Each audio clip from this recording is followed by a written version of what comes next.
Pemirsa, kita masuk berita yang pertama. Kuras saldo rekening korbannya sampai miliaran pia. Warga Ogan Komering Ilir ditangkap Subdit Cyber Dit Reskrimsus Polda Sumsel.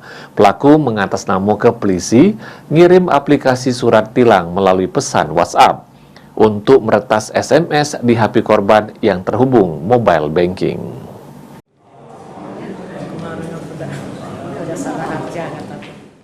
Inilah dia ES, warga Tulung Selapan Oki, yang menguras saldo korbannya mencapai 2,4 miliar rupiah. Tersangka pun tidak berkutik ditangkap anggota Subdit Cyber Ditreskrimsus Polda Sumsel. Juru aksinya, tersangka mengatasnama ke polisi ngirim aplikasi surat tilang ke korbannya melalui WhatsApp. Sesudem korban membuka aplikasi itu, tersangka meretas SMS sama email yang terhubung ke mobile banking. PLT Direktur Reskrimsus Polda Sumsel AKBP Putu Yuda Prawira nyebut tersangka secara acak mencari korbannya dengan ngirim aplikasi ke nomor WhatsApp. Aksi ini sudah dilakukan dari 2022, namun pengakuan tersangka baru pertama kali berhasil.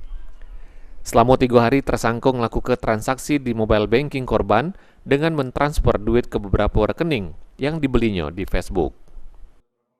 Dengan cara mengirimkan file APK berupa surat tilang elektronik, di mana korban tidak sengaja mengklik link tersebut. Pada saat korban mengklik link tersebut, disitulah handphone dan seluruh isinya itu dikuasai oleh tersangka. Disitulah tersangka dengan leluasa mengendalikan handphone dan seluruh isinya, termasuk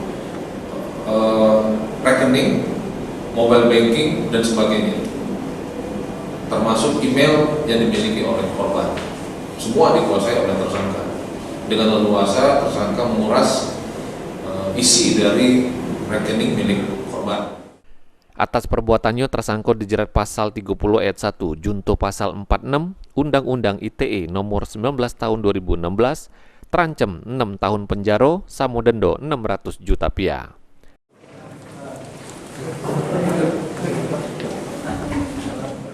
Mulyadi, PAL TV.